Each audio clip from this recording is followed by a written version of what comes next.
Hello friends, welcome to online engineering. यहाँ पे हम डिस्कस कर रहे हैं आपका एसएससी जेई का पीवाईक्यू सॉल्यूशन, जहाँ पर हम बात कर रहे हैं आपके डिजाइन ऑफ स्टील स्ट्रक्चर्स की। डिजाइन ऑफ स्टील स्ट्रक्चर्स में आज हम कवर करेंगे आपका एक और इम्पॉर्टेंट यूनिट, जहाँ पर हम डिस्कस करेंगे आपका टेंशन मेंबर। टेंशन मेंबर से रिलेटेड जितने भी क्वेश्चंस आज तक आपके एसएससी जेई एग्जाम में पूछे गए हैं, उन सभी क्वेश्चंस को हम यहाँ पर दो पार्ट्स के अंदर कवर करने की कोशिश करेंगे। क्वेश्चन को हम उसी तरह से कवर करेंगे जैसे कि हमने प्रीवियस पार्ट को कवर किया है। डियर क्लियर है? अगर आपने अब तक मेरा प्रीवियस पार्ट कवर नहीं किया है तो पहले आप प्रीवियस पार्ट को कवर कर सकते हैं, जहां पर हमने कनेक्शन से रिलेटेड जितने भी क्वेश्चन थे उन सभी क्वेश्चंस को हमने 5 से 6 पार्ट्स के अंदर कवर करने की कोशिश की है। डियर आज हम बात करेंगे आपके टेंशन मेंबर के पार्ट फर्स्ट की। तो देखिएगा आज के सेशंस का पहला क्वेश्चन जो आपकी स्क्रीन पे दिया गया है। हालांकि आपको दिख रहा होगा कि सर ने यहाँ पे ऑलरेडी पहले से ही कुछ पिक्चर यहाँ पर मैंने लगाई गई है। ये पिक्चर नहीं है, ये आपके पास एक इंपॉर्टेंट कोडल प्रिजन है जिससे बार बार हर साल यहाँ से क्वेश्चंस फ्रेम किया जाता है। वो चाहे आपका जेई लेवल का एग्जाम हो, चाहे ए लेवल का एग्जाम हो, या किसी भी स्टेट ए जेई की तैयारी कर रहे हो, तो कहीं ना कहीं इस टाइप का क्वेश्चंस आपको देखने को मिलेगा। क्लियर है? देखते हैं क्वेश्चंस क्या बोल रहा है। क्वेश्चंस बोल रहा है the maximum slenderness ratio for tension member should not exceed. आपको क्या बताना है? मैक्सिमम सिलेंडरनेस रेशो बताना है। तो सबसे पहला यहाँ पे जो इंपॉर्टेंट कंसेप्ट उठता है कि सर ये सिलेंडरनेस रेशो क्या होता है। अब आपने देखा होगा कि जब आप स्ट्रेंथ ऑफ मटेरियल में स्टडी करते हैं तो वहां पे भी आप सिलेंडरनेस रेशो का यूज करते हैं, और जब आपने आरसीसी सब्जेक्ट की स्टडी की थी तो वहां पे भी आपने सिलेंडरनेस रेशो का कंसेप्ट स्टडी किया था। और जब हम यहाँ पे डिजाइन ऑफ स्टील स्ट्रक्चर्स की बात कर रहे हैं, चाहे वो आपके पास एज ए टेंशन मेंबर हो, चाहे आपके पास एज ए कंप्रेशन मेंबर है, दोनों ही केस में हम सिलेंडरनेस रेशो का कंसेप्ट स्टडी करते हैं। सिलेंडरनेस रेशो क्या होता है? सिलेंडरनेस रेशो आपके पास चेक करता है आपके lateral stability of the members. वो लेटरल स्टेबिलिटी आपकी एज ए टेंशन मेंबर भी हो सकती है और आपके पास एज ए कंप्रेशन मेंबर भी हो सकती है। क्लियर है? बाकी तो आपका इसका जो बेसिक डिटेल है वो आपने ऑलरेडी मैंने आरसीसी के अंदर कवर किया है। डियर क्लियर है? अब यहाँ पे जो टेंशन मेंबर की जब भी हम बात करेंगे आपके सिलेंडरनेस रेशो की, तो उसके मेनली यहाँ पर 3 केसेस बनते हैं। अब ये 3 केसेस कौन कौन से बनते हैं जरा एक नजर डालते हैं। अगर हम बात करते हैं सबसे पहले फर्स्ट केस की, तो फर्स्ट केस में क्या कह रहा है कि एक tie member subjected to reversal of direct stresses. किसकी बात कर रहा है? आपके टाई मेंबर्स की। हमेशा ये भी याद रखना है कि जो आपके पास यहाँ पे जो टाई मेंबर्स होता है, टाई मेंबर क्या होता है स्टूडेंट आपके पास? टाई मेंबर आपके पास एक टेंशन मेंबर होता है। मैं साथ साथ लिख रहा हूं, क्या होता है सर? एक प्रकार से ये आपके पास टेंशन मेंबर होता है। क्लियर है? और अगर मैं बात करता हूं सिलेंडरनेस रेशो का यूज हम क्यों करते हैं sir? To check the lateral stability. तो ये भी हम लिख सकते हैं to check for the lateral stability. ये आपकी लेटरल स्टेबिलिटी को चेक करता है। क्लियर है? ये पॉइंट्स है जो आपके इंटरव्यू में पूछे जा सकते हैं। डियर क्लियर है? बाकी तो आपको पता ही है कि सिलेंडरनेस रेशो होता क्या है। अगर आपके टेंशन मेंबर में क्या है, वहां पे रिवर्सल ऑफ डायरेक्ट स्ट्रेसेस हो due to action of load. ये जो एक्शन ऑफ लोड वहां पे हो सकता है वो आपका डेड लोड भी हो सकता है और आपका लाइव लोड भी हो सकता है, आपके विंड लोड और अर्थक्वेक लोड को छोड़ के। तो उस कंडीशन में मेरा जो मैक्सिमम सिलेंडरनेस रेशो होना चाहिए वो आपके पास कितना होना चाहिए सर?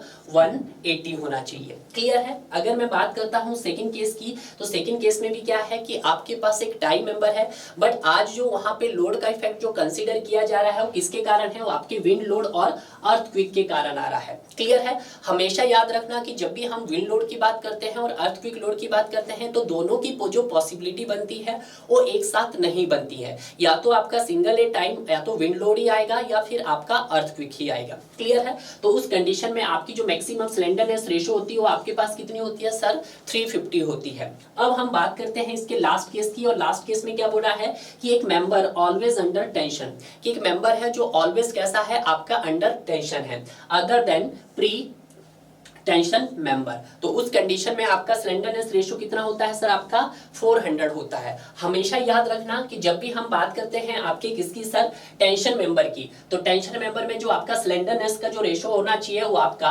किससे ज्यादा नहीं होना चाहिए sir? Should not be more than should not be more than 400, वो आपका 400 से ज्यादा नहीं होना चाहिए। ये आप टेबल देख रहे हैं, क्लियर है। तो यहाँ पे यही तो पूछा है उसने, हालांकि उसने किसी भी तरह के केस की बात नहीं की है। उसने ये कहा कि टेंशन मेंबर का जो मैक्सिमम स्लेंडरनेस रेशो होता है वो कितना होता है। सर आपने देख ही लिया होगा 400 से ज्यादा नहीं होता और सर 180 से कम नहीं होता, क्लियर है। तो यहाँ पे राइट आंसर क्या हो गया सर, मेरा डी हो गया है, क्लियर है। ये तो हमने बात की है आपके टेंशन मेंबर की। अब यहाँ पे हम बात कर लेते हैं आपके कंप्रेशन मेंबर की, क्लियर है। अब देखिएगा टेंशन मेंबर का आपको एग्जांपल भी क्लियर हुआ है सर। टाई क्या है, एक प्रकार का टेंशन मेंबर है। बट जब हम बात करते हैं कंप्रेशन मेंबर की, तो कंप्रेशन मेंबर के जो एग्जांपल होते हैं, जैसे आपका कॉलम हो गया, तो कॉलम क्या है हमारे पास, कंप्रेशन मेंबर हो गया। जिस तरह से हम बात करते हैं स्ट्रट की, स्ट्रट भी क्या होता है आपके पास, एक प्रकार का कंप्रेशन मेंबर होता है। अब जो स्ट्रट होता है वो आपके पास कॉन्टिन्यूअस भी हो सकता है और डिसकंटिन्यूअस भी हो सकता है, क्लियर है। अगर हम बात करते हैं बूम, तो बूम क्या है आपके पास, एक प्रिंसिपल कंप्रेशन मेंबर है, क्लियर है। ये बात ध्यान रखना आपके कि टाई टेंशन मेंबर है आपके पास, बूम कंप्रेशन मेंबर है, स्ट्रट कंप्रेशन मेंबर है और कॉलम आपके पास कंप्रेशन मेंबर है। तो उस केस में भी हम क्या करते हैं, स्लेंडरनेस लिमिट को चेक करते हैं, ठीक है। किसके लिए सर, उसकी लेटरल स्टेबिलिटी के लिए, क्लियर है। तो देखिएगा यहाँ पे सबसे पहले बोला है कि tension member in which reversal of direct stresses occurs due to load other than wind और सिस्मिक फोर्स, तो वहां पे कितना होगा सर आपके पास 180 होगा। बट जब हम बात करते हैं सेकंड केस की कि एक मेंबर है carrying compressive load resulting from dead load भी आ रहा है और उसके ऊपर इम्पोज लोड को हम ऐसे लाइव लोड कंसीडर करते हैं, तो उस कंडीशंस में भी कितना होता है सर आपका 180 होता है, क्लियर है। तो आप देख सकते हैं यहाँ पे जो फर्स्ट केस था टाई मेंबर का और यहाँ पे कंप्रेशन, दोनों इसने कंबाइन किए हैं, क्लियर है। नेक्स्ट देखते हैं कि member subjected to compressive force resulting only from combination with wind और अर्थक्वेक एक्शंस। कंप्रेशन मेंबर के ऊपर क्या हो रहा है सर आपका, विंड और अर्थक्वेक के एक्शंस का इफेक्ट जब कंसीडर किया जा रहा है, तो उस कंडीशन में स्लेंडरनेस रेशो कितना होता है सर, 250 से ज्यादा नहीं होना चाहिए। नेक्स्ट है कि compression flange of a beam restrain against lateral torsional buckling, उसका कंडीशन में कितना होना चाहिए सर, 300 से ज्यादा नहीं होना चाहिए। लास्ट केस देख लेते हैं कि एक member normally acting as a tie, कि जब एक member as a normally tie की तरह एक्ट करता है और उस कंडीशन में जब आपका ब्रेसिंग सिस्टम नॉट कंसीडर, ठीक है, तो उस कंडीशन में कितना होता है आपके पास 350 से ज्यादा नहीं होना चाहिए। तो हमेशा ध्यान रखना जब हम टेंशन मेंबर की बात करते हैं तो स्लेंडरनेस रेशो 400 से ज्यादा नहीं होना चाहिए। बट जब हम कंप्रेशन मेंबर की बात करते हैं तो कंप्रेशन के केस में आपका 350 से ज्यादा नहीं होना चाहिए, क्लियर है। ये बात आपको ध्यान रखना है। वैसे तो 350 नहीं 300 क्लियर है। तो ये हुआ आपका पहला क्वेश्चन और यही क्वेश्चंस आपके एसएससी जेईई में नंबर ऑफ टाइम्स रिपीट किया गया है, क्लियर है। नेक्स्ट मूव करते हैं हम अपने नेक्स्ट क्वेश्चन की तरफ। नेक्स्ट क्वेश्चंस देखिएगा, मैंने आपको पहले भी बताया था, अगर आपने मेरा पहला क्वेश्चंस बहुत अच्छे से रीड किया होगा तो सेकंड क्वेश्चंस में आपको किसी भी प्रकार का डाउट नहीं हो सकता। डियर क्वेश्चंस क्या बोल रहा है कि tie are load carrying members, बिल्कुल, कि जो आपका टाई है वो किस तरह का मेंबर है, आपके पास एक स्टील मेंबर्स है और किस तरह का है सर, आपके पास एज ए टेंशन मेंबर है। तो यहाँ पे लिख सकते हैं हम कि जो सर हमारे पास टाई है, टाई क्या है सर आपके पास, एक टेंशन मेंबर है। क्या है सर, टाई टेंशन मेंबर है, ठीक है। ये किसके लिए डिजाइन किया जाता है, ये डिजाइन किया जाता है एक्सियली लोडेड के लिए। तो ये हम लिख सकते हैं डिजाइन फॉर एक्सियल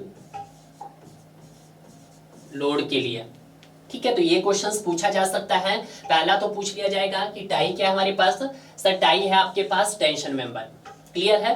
दूसरा पूछा जाएगा सर किसके लिए डिजाइन किया जाता है, ये डिजाइन किया जाता है आपका एक्सियल लोड के लिए, क्लियर है। तो यहाँ पे देखिएगा ट्रांसवर्स लोड लिए या एक्सियल टेंशन लोड या एक्सियल कंप्रेशन लोड या टॉर्जनल लोड, तो आपका आंसर हो गया sir axially tension load only भी लिख देते हैं यहाँ पर, क्लियर है। उसी तरह से अगर हम बात करते हैं अब आप कंप्रेशन मेंबर, किसकी बात कर लेते हैं, in case of compression member, कि कंप्रेशन मेंबर कौन से होते हैं।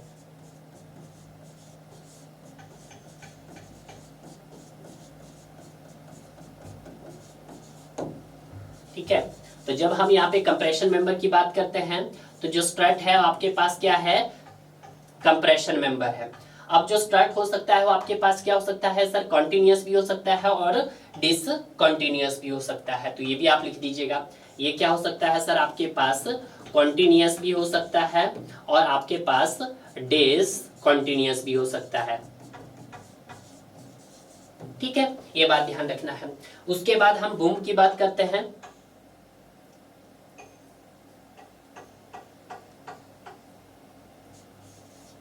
बूम, और बूम क्या है सर हमारे पास यहाँ पर, ये भी सर आपके पास कंप्रेशन मेंबर है, प्रिंसिपल कंप्रेशन मेंबर है।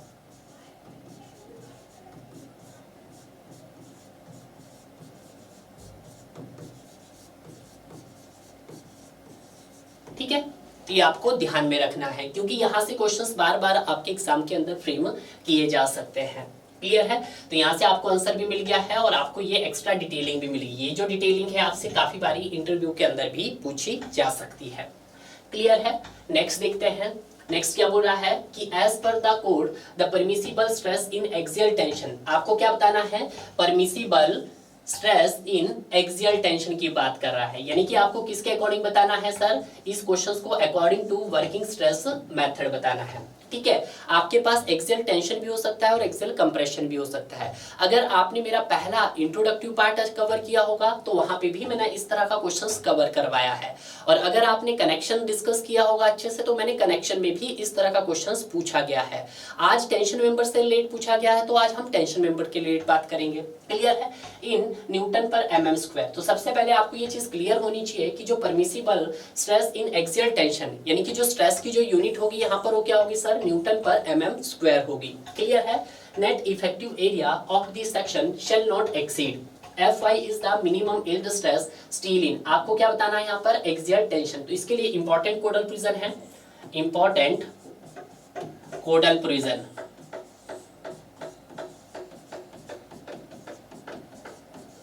ठीक है, ये देखिएगा अकॉर्डिंग टू WSM, अगर हम बात करते हैं आपके एक्सियल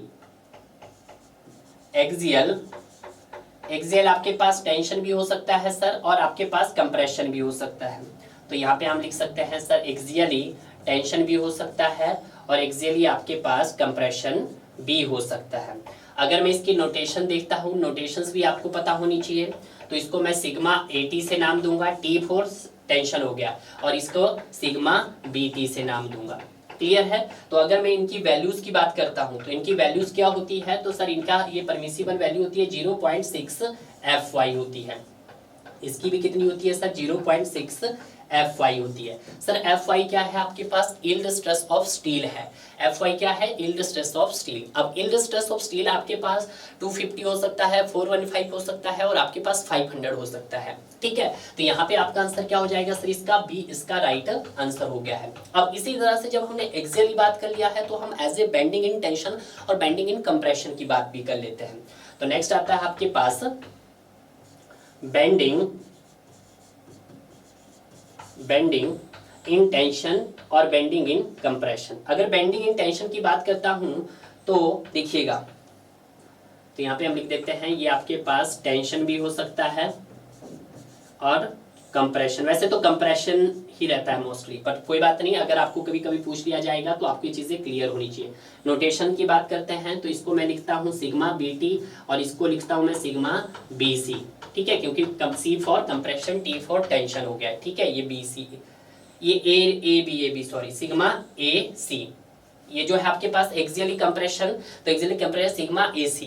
क्लियर है, ये देखिएगा यहाँ पर। तो नोटेशंस भी होगी तो इसकी वैल्यू कितनी होती है सर, यहाँ पर ये होती है सर 0.66 Fy होती है, और ये भी होती है सर 0.66 Fy होती है। क्लियर है, ये बात आपको ध्यान रखना है। अब इसी तरह से और भी पूछा जाता है एवरेज शेयर स्ट्रेस और मैक्सिमम शेयर स्ट्रेस, तो वो भी देख लीजिएगा यहाँ पर। तो नेक्स्ट आती है आपके पास एवरेज शेयर स्ट्रेस और आपके पास मैक्सिमम शेयर स्ट्रेस। आपको जितनी याद है आप सारी लिख लीजिएगा क्योंकि आपका कंसेप्ट रिवाइज हो रहा है। ठीक है, तो यहाँ पे कितना नोटेशन है रहेगी इसके पास, एवरेज शेयर स्ट्रेस को हम टाउ A भी लिखते हैं और इसको हम सर टाउ मैक्स लिखते हैं। क्लियर है, इसकी जो वैल्यूज होती है वो देखिएगा, दैट इज 0.40 Fy होती है और ये आपके पास 0.45 Fy होती है। ठीक है। अगर मैं बेरिंग की बात करता हूँ, एक और आप याद रख लीजिएगा बेरिंग की, तो बेरिंग की जो परमिसिबल वैल्यू होती है वो क्या होती है सर, वो आपके पास 0.75 F5 होती है। क्लियर है। तो इस तरह से यहाँ पे जितना भी मैंने इस बोर्ड के ऊपर लिखा गया है ये सारा का सारा इंपॉर्टेंट है। हर किसी ना किसी एग्जाम में कोई ना कोई क्वेश्चंस यहाँ से भी फ्रेम किया गया है डियर। तो अगर मैं बात करता हूँ इस क्वेश्चंस के अकॉर्डिंग, इसका आंसर क्या हो जाएगा सर, बी इसका राइट आंसर हो जाएगा। क्लियर है। अब मूव करते हैं हम अपने नेक्स्ट क्वेश्चन की तरफ। देखिएगा नेक्स्ट क्वेश्चन आपका फिर से रिपीट हो गया है। मैंने आपको बताया था कि जब हमने पहला क्वेश्चन कवर किया था जहाँ पे हमने बात की थी आपकी मैक्सिमम स्लेंडरनेस रेशो की, तो मैंने आपको ये बोला था कि इस तरह का क्वेश्चन आपके हर एग्जाम में देखने को मिलेगा, वो चाहे आपका जेई लेवल का एग्जाम हो चाहे आपका ए लेवल का एग्जाम हो। देखिएगा क्वेश्चन क्या बोल रहा है, the maximum slenderness ratio for tension member as per the code shall not exceed. मैंने आपको पहले भी बताया था कि टेंशन मेंबर के केस में जो आपका स्लेंडरनेस रेशो की वैल्यू है, लैम्डा मैक्स की जो वैल्यू है वो शुड नॉट बी एक्सीड 400। वो 400 से क्या नहीं होनी चाहिए सर, ज्यादा नहीं होनी चाहिए, और कम से कम कितनी होती है सर आपके पास 180 होती है। क्लियर है। तो ये अगर मैं बात करता हूँ इस क्वेश्चन की, तो इसका आंसर क्या हो गया है सर आपके पास यहाँ पे सी इसका राइट आंसर हो गया है। क्लियर है। अब बात करते हैं हम अपने नेक्स्ट क्वेश्चंस की। नेक्स्ट क्वेश्चन क्या बोला है, the maximum centre to centre distance between rivet. आपको क्या बोला जा रहा है, दो रिवीट के बीच के डिस्टेंस को आपको बताना है। तो दो रिवीट के बीच के डिस्टेंस को हम क्या बोलते हैं सर, उसको पिच बोला जाता है। तो यहाँ पे जो बात की जा रही है आपके पास, वो किसकी बात की जा रही है सर, मैक्सिमम पिच की बात की जा रही है।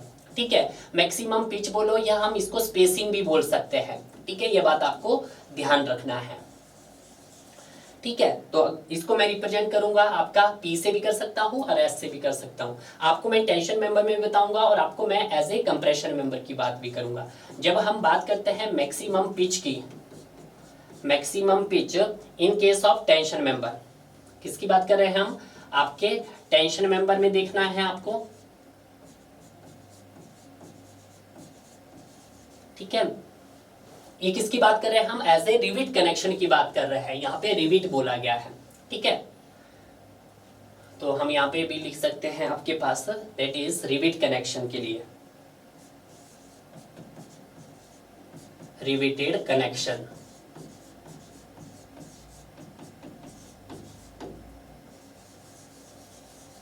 ठीक है, टेंशन मेंबर के लिए देखना है आपको और दूसरा कंप्रेशन मेंबर के लिए देखना है।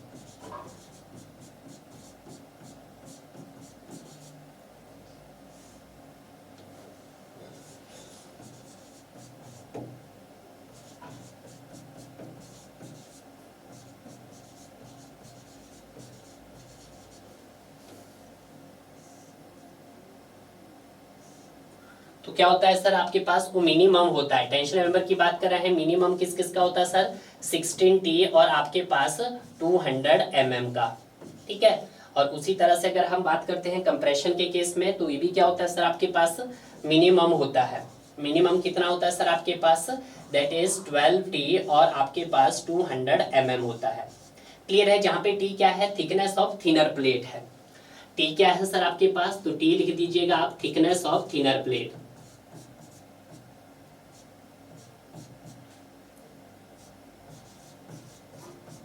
Thickness of thinner plate.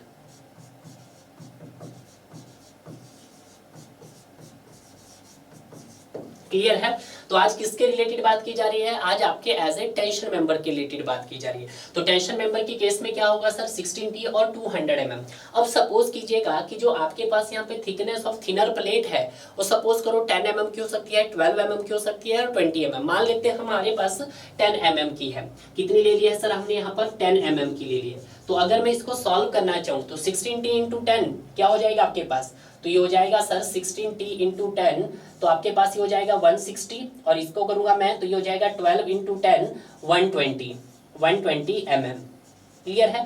कुछ इसी तरह से हो जाएगा। तो अगर मैं बात करता हूँ 160 और 200, इसका मिनिमम क्या हुआ सर आपके पास 160, तो यहाँ पर हम 160 mm देंगे।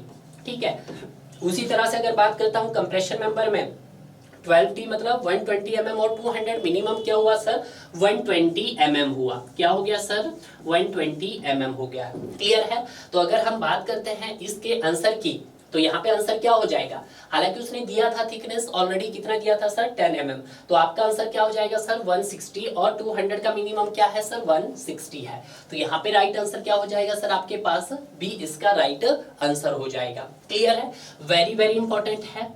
क्लियर है, मैं आपको बार बार यही कह दूं कि जिस तरह से आप एसएससी जेई के क्वेश्चंस को कवर कर रहे हैं, आप हमारे इंजीनियरिंग सिविल सर्विसेज के क्वेश्चन को भी इसी तरह से कवर कर सकते हैं। इंजीनियरिंग सिविल सर्विसेज के क्वेश्चंस को भी हमने पूरा डिटेल वाइज वीडियो सॉल्यूशंस आपको प्रोवाइड करवाए जाएंगे। क्लियर है, तो अगर आप साथ साथ कवर करना चाहते हैं, अगर आप अपना न्यूमेरिकल कंसेप्ट स्ट्रॉन्ग करना चाहते हैं, तो आप अपने गेट के क्वेश्चंस को फॉलो कीजिएगा। अगर आप चाहते हैं कि सर थ्योरी क्वेश्चंस हो और हमारा सिलेक्शन कहीं ना कहीं अच्छे रैंक से हो जाए, तो आपको यहाँ पे तीनों ही फॉर्मेट के क्वेश्चंस लगाने होंगे। गेट का जिसका वीडियो सॉल्यूशंस ऑलरेडी हमने तैयार कर दिया है, एसएससी जेई जिसका वीडियो सॉल्यूशंस आपको मिल ही रहा होगा, और थर्ड हमारा इंजीनियरिंग सिविल सर्विसेज। तो यहाँ पर इंजीनियरिंग सिविल सर्विसेज का सॉल्यूशन भी हमने स्टूडेंट्स के लिए प्रोवाइडेड करवाया जाएगा। क्लियर है, तो देरी किस बात की, आज से ही अपनी तैयारी शुरू कीजिएगा। क्लियर है, अब मूव करते हैं हम अपने नेक्स्ट क्वेश्चन की तरफ। नेक्स्ट क्वेश्चन क्या है कि net sectional area of tension member, आपको क्या बताना है, नेट सेक्शनल एरिया बताना है कि net sectional area of tension member. तो देखिएगा, अगर हम बात करते हैं यहाँ पर एरिया की, चाहे वो टेंशन मेंबर हो चाहे आपके पास कंप्रेशन मेंबर हो, मेनली दो तरह के एरिया होता है, एक ग्रॉस एरिया होता है और दूसरा आपके पास नेट एरिया होता है। नेट एरिया क्या होता है और ग्रॉस एरिया क्या होता है, तो इसके लिए थोड़ा सा आपको कंसेप्ट समझना पड़ेगा। यहाँ पर मेनली मेरे पास एक दो प्लेट है, एक सपोज करो मेरे पास एक प्लेट ये है और दूसरी प्लेट मेरे पास ये वाली है। ठीक है, अब ध्यान दीजिएगा, अगर मैं बात करता हूं इन दोनों ही प्लेट में, इसका कुछ ना कुछ लेंथ भी होगा, विड्थ भी होगा, थिकनेस भी होगा। अब आपको यहाँ पे ये चीज नोट डाउन करना होगा कि इन दो प्लेट में से एक प्लेट ऐसी है जिस प्लेट के अंदर होल किया गया है। अब देखिएगा, जो मैं होल कर रहा हूं, अब ये कौन सी प्लेट में मैं होल कर रहा हूं स्टूडेंट, सपोज करो मेरी इस वाली प्लेट में होल है, इस वाली प्लेट में क्या है, होल है। तो और ये कैसा है, इस प्लेट में किसी भी तरह का होल नहीं है, तो ये मैं बोल सकता हूं आपके पास सॉलिड प्लेट है। कैसी प्लेट है सर, ये सॉलिड प्लेट। और ये क्या है, आपकी होल वाली प्लेट है, होल प्लेट, जिसके ऊपर प्लेट में क्या किया गया है, होल। जब भी हम सॉलिड प्लेट की बात करेंगे तो इसका जो एरिया कंसीडर किया जाएगा वो आपका as a gross area consider किया जाएगा। ठीक है, यानी कि जिस प्लेट में किसी भी तरह का हॉल नहीं होगा, पूरी तरह से वो प्लेट कैसी होगी, सॉलिड है, तो वहां पे कौन सा एरिया कंसीडर किया जाएगा, आपका ग्रॉस एरिया कंसीडर किया जाएगा, ग्रॉस एरिया कंसीडर किया जाएगा। और ग्रॉस एरिया को मैं एजी से रिप्रेजेंट करता हूं, और जिस प्लेट में आपका होल होगा वहां पर आपका नेट सेक्शनल एरिया आएगा। वहां पे क्या आएगा आपके पास, नेट सेक्शनल एरिया आएगा। और नेट सेक्शनल एरिया को मैं ए नेट से रिप्रेजेंट करता हूं, ठीक है, और इसको ए ग्रॉस से रिप्रेजेंट करता हूं। ठीक है, तो अगर मैं यहाँ पे ग्रॉस एरिया निकालना चाहूँ तो ग्रॉस एरिया तो आप निकाल सकते हैं, बिल्कुल निकाल सकते हैं। तो यहाँ पे मेरे पास जो ग्रॉस एरिया हो जाएगा वो आपके पास B इंटू टी हो जाएगा। ठीक है, बट जब मैं ए नेट की बात करता हूँ तो ए नेट में क्या होगा आपके पास, पहले तो आपकी पूरी प्लेट का एरिया आएगा तो उसको मैं ए ग्रॉस लिखूंगा, और बाद में क्या है, जो ये आपका होल है इससे कहीं ना कहीं आपका एरिया अफेक्टेड होगा, तो मैं क्या कर दूंगा, माइनस कर दूंगा आपका area of the rivet hole, minus क्या कर दूंगा, area of the rivet hole. ठीक है, तो ये कंसेप्ट आपको थोड़ा सा यहाँ पर ध्यान रखना है। तो ए नेट आपको निकालना आ गया है, इस केस में हम ए नेट निकालेंगे जिस प्लेट में आपका होल किया गया है। ये आपका एक होल हो सकता है, 1 रो हो सकता है, 2 रो, 3 रो, 4 रो, कॉलम वाइज कुछ भी हो सकता है। क्लियर है, तो प्लस तो नहीं होगा, ठीक है, डिवाइड भी नहीं होगा, मल्टीप्लाई भी नहीं होगा, तो क्या होगा, आपको क्या करना पड़ेगा, ग्रॉस सेक्शनल एरिया में से आपको क्या करना पड़ेगा, area of the rivet hole minus करना पड़ेगा। तो यहाँ पे यही तो किया गया है कि gross sectional area minus area of the rivet hole. तो आपका आंसर क्या हो गया है सर, डी इसका राइट आंसर हो गया है। क्लियर है, नेक्स्ट देखते हैं। नेक्स्ट क्वेश्चन फिर से आपका रिपीट क्वेश्चन है, ठीक है, क्वेश्चन नंबर 7। क्वेश्चन क्या बोल रहा है कि एक tension member if subjected to possible of reversal of stresses, कि पॉसिबल है वहां पर रिवर्सल ऑफ स्ट्रेसेस, जिसके कारण, किसके कारण, विंड लोड के कारण। क्लियर है। The slenderness ratio of the member should not be exceed. तो अगर हम बात करते हैं आपके किसकी, कि जब आपका विंड लोड का एक्शन कंसीडर किया जा रहा है तो उस केस में मेरा जो स्लेंडरनेस रेशियो है किससे ज्यादा एक्सीड नहीं होना चाहिए, तो इसके लिए सेकंड केस है, तो आपके पास 350 से ज्यादा नहीं होना चाहिए। तो यहाँ पे मैक्सिमम जो स्लेंडरनेस रेशियो है आपका शुड नॉट बी एक्सीड 350। किससे ज्यादा एक्सीड नहीं होना चाहिए सर, 350 से ज्यादा एक्सीड नहीं होना चाहिए। तो आपका राइट आंसर क्या हो गया सर, डी इसका राइट आंसर हो गया है। क्लियर है। नेक्स्ट देखते हैं, देखिएगा फिर से नेक्स्ट क्वेश्चंस भी आपका रिपीटेड क्वेश्चंस है। क्वेश्चंस क्या बोल रहा है, the maximum allowable slenderness ratio for axially loaded member carrying in tension, कि आपको क्या बताना है, टेंशन मेंबर की मैक्सिमम स्लेंडरनेस रेशियो बताना है।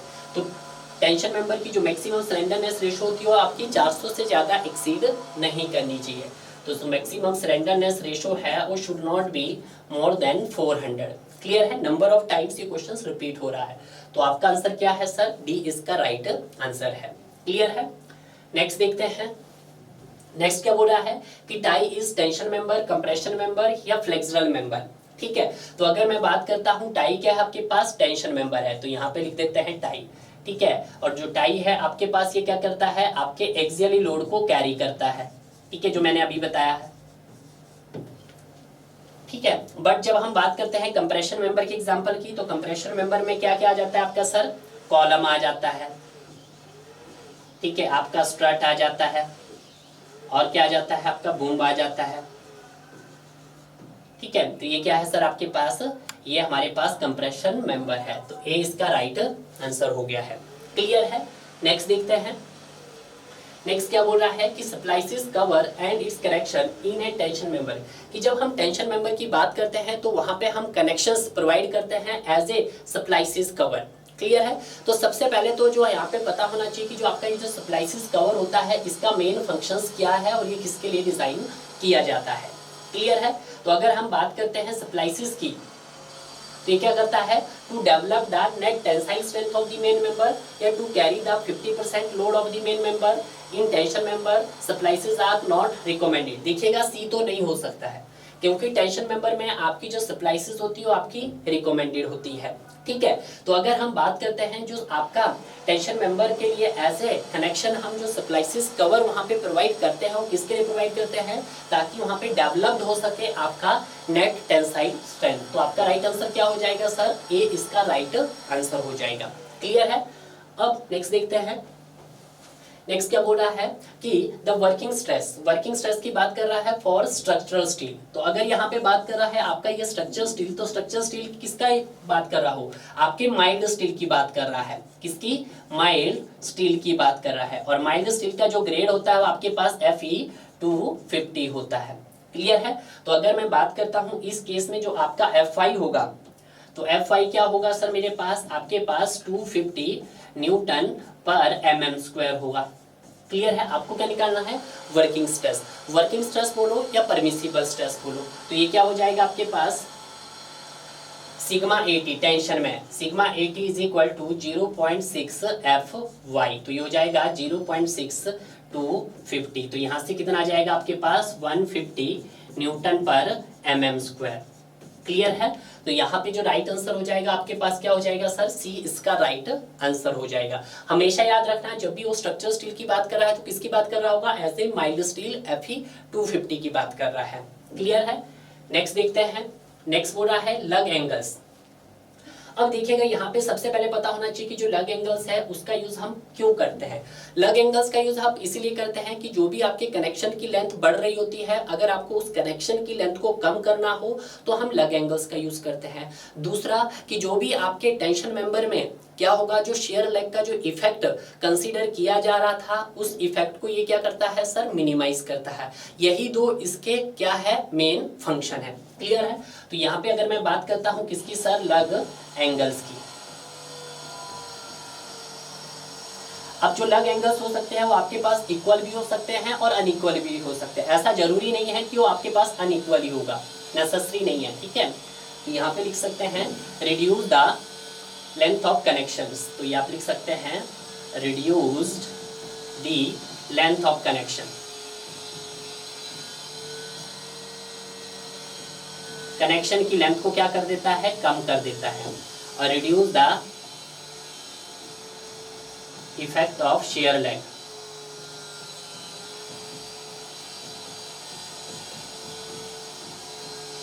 शेयर लैग के इफेक्ट को क्या करता है सर, कम करता है। क्लियर है? तो देखिएगा पहला ऑप्शन बोला lug angles are use reduce the length of connection, सही है बिल्कुल सर आपका ये ऑप्शन। बी देखते हैं आर अनइक्वल एंगल्स, ऐसा जरूरी नहीं है कि वो अनइक्वल ही होगा, वो इक्वल भी हो सकता है और अनइक्वल भी हो सकता है।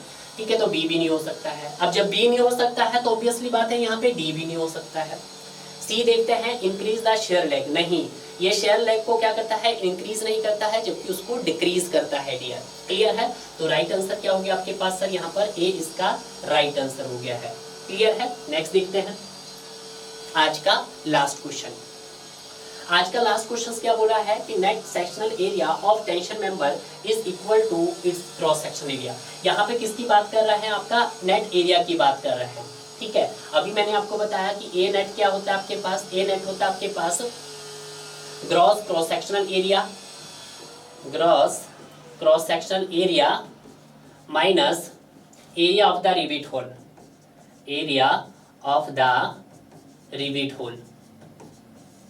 ठीक है, ये आप ध्यान रखना है कि जब हम किसकी बात करते हैं, नेट सेक्शनल एरिया की बात करेंगे तो वहां पर जो आपका प्लेट है उसमें जो होल है उसके कारण कहीं ना कहीं आपका एरिया क्या होगा, अफेक्टेड होगा। तो उस कंडीशंस में आपको क्या करना पड़ेगा, जो प्लेट का ग्रॉस एरिया होगा उस ग्रॉस एरिया में से आपको area of the rivet hole करना होगा। क्लियर है? तो इस सेशंस के अंदर हमने जितने भी क्वेश्चंस किए उन सभी क्वेश्चंस को हमने बहुत अच्छे से कवर किया, बिल्कुल डिटेल वाइज कवर किया, कोई जल्दबाजी हमने यहाँ पे नहीं की गई है। अगर आप जल्दबाजी में इसके आंसर लगाओगे तो कहीं ना कहीं आप गलत भी कर सकते हो। क्लियर है? मोस्टली जो क्वेश्चन थे वो आपके स्लेंडरनेस रेशो से पूछे गए थे।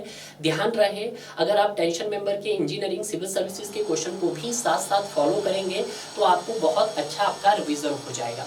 अगर आप इन तीनों ही फॉर्मेट के क्वेश्चंस बहुत अच्छे से कवर कर लेते हैं तो आई थिंक मैं ये मानूंगा कि आपका 90 से 95% थ्योरी पार्ट भी कवर हो जाएगा डियर। तो जल्दी कीजिएगा, आज ही आप इंजीनियरिंग सिविल सर्विसेज के क्वेश्चन बैंक में इनरोल हो सकते हैं।